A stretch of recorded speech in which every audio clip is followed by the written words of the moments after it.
Hello guys. आज की video में हम डिस्कस करेंगे बैक प्रोपोगेशन के बारे में। और इससे पहले की वीडियो अगर आपने नहीं देखी तो काइंडली इसको देख लें, क्योंकि ताकि आप लोगों को ये टॉपिक भी इजीली समझ आ सके। ठीक है, और हमारे चैनल को लाइक और सब्सक्राइब भी कर दें। गाइस, बैक प्रोपोगेशन से पहले फॉरवर्ड पास जो कि ऑलरेडी हम देख चुके हैं उसके बारे में बता दूं। फॉरवर्ड पास क्या होता है? वही जो हम अभी तक देखते आए हैं कि जब हम इनपुट देते थे और फिर उसका वेट कैलकुलेट होता है। ठीक है, वेट कैलकुलेट होने के बाद एक्टिवेशन फंक्शन को जाता है और फिर उसका आउटपुट कैलकुलेट होता है। यानी पहले इनपुट लेयर, फिर जो हिडन लेयर है जो कि मतलब मैथमेटिकल कैलकुलेशन करती हैं, और फिर हमारे पास आउटपुट लेयर आ जाता है। तो गाइस, जो हमारे पास बैक प्रोपोगेशन है उसमें क्या होता है कि जब हमारे पास यानी जो आउटपुट आ जाता है तो ये प्रेडिक्टेड आउटपुट जो एक्चुअल आउटपुट है उससे कंपेयर होता है।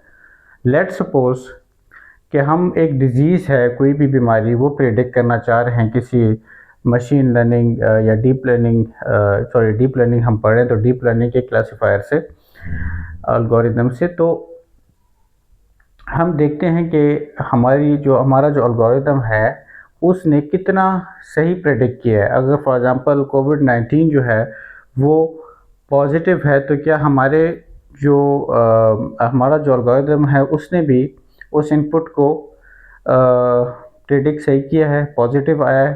ठीक है, तो ये यहाँ पे पहले तो ये होता है, ठीक है, कि एक्चुअल और प्रेडिक्टेड आउटपुट का डिफरेंस कैलकुलेट किया जाता है कि उसमें कितना डिफरेंस है।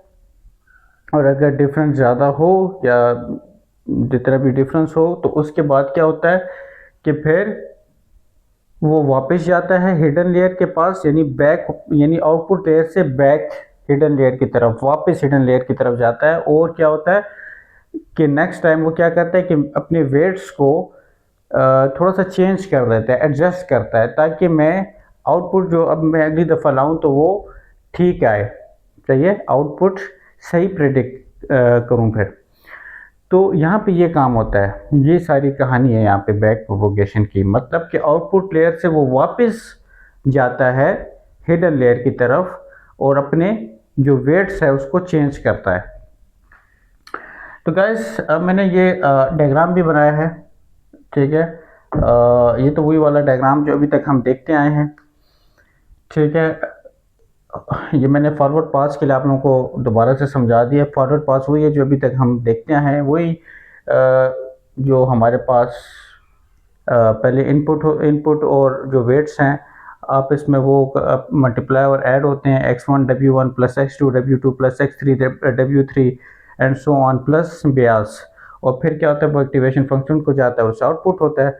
अब और यहाँ पे क्या होता है, फॉरवर्ड प्रोपोगेशन में जब उसने प्रिडिक्ट कर दिया आउटपुट तो यहाँ पे क्या होता है, एरर चेक होता है, यानी कि कॉस्ट चेक होती है। ठीक है, उसका फार्मूला क्या है, 1 divide by n। n means total number of samples, यानी अगर 1000 पिक्चर्स हैं या 1000 डिफरेंट कैट्स की अगर पिक्चर है या 1000 डिफरेंट डॉग्स की पिक्चर हैं तो वो टोटल नंबर ऑफ यानी इनपुट्स कितने हैं। और t क्या है, t हमारे पास एक्चुअल जो हमारे पास आउटपुट है माइनस प्रिडिक्टेड आउटपुट, और फिर उसका जो है हम स्क्वायर लेते हैं।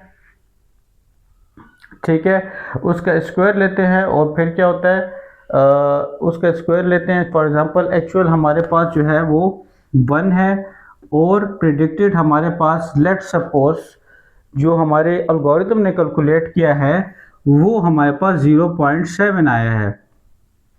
ठीक है, तो इसका क्या होगा, आंसर क्या आ गया, 0.3।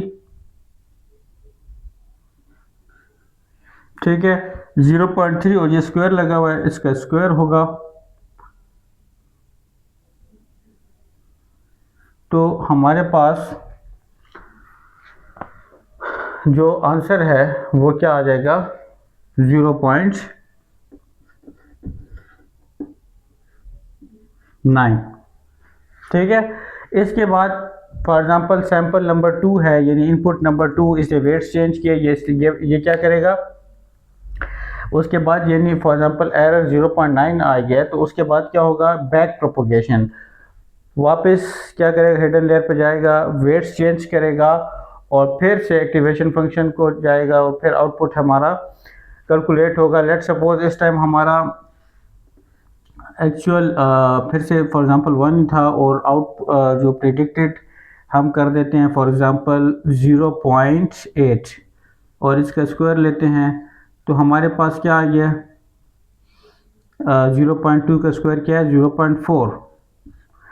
ठीक है गाइस, तो जितने भी ये टोटल जब ये हो जाते हैं, मतलब ये फॉर एग्जांपल ये 0.4 है, ये 0.4 के बाद फिर ये बैक पे जाएगा हिडन लेयर पे और फिर यानी बार बार बैक पे जा रहा है और जो अपने वेट्स हैं वो देखता है कि कौन सा वेट जो है वो ज़्यादा उसको चेंज करने की ज़रूरत है, कितना ज़्यादा उसको मैं चेंज करूं, इंक्रीज़ करूं, डिक्रीज़ करूं, क्या करना है, वो सब कुछ चेक करता है। वो सब कुछ जो है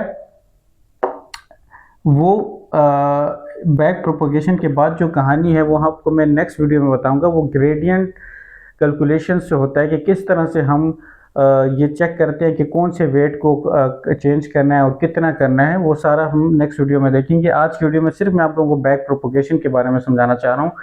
अच्छा गाइज, तो फिर जब ये वेट्स कैलकुलेट हो जाते हैं, फॉर एग्जांपल ये सैंपल नंबर 1 के लिए था, ये सैंपल नंबर 2 के लिए था, लेट सपोज सैंपल नंबर 3 के लिए कुछ आ जाता है 0.1 आ जाता है, तो ये 0.9 आखिर में क्या होता है, 0.9 प्लस 0.4 प्लस 0.1 ये सारे क्या हो जाएंगे, आपस में ऐड होंगे और 3 से डिवाइड होंगे, क्योंकि टोटल नंबर ऑफ सैंपल्स 3 हैं तो 3 से डिवाइड हो जाएंगे।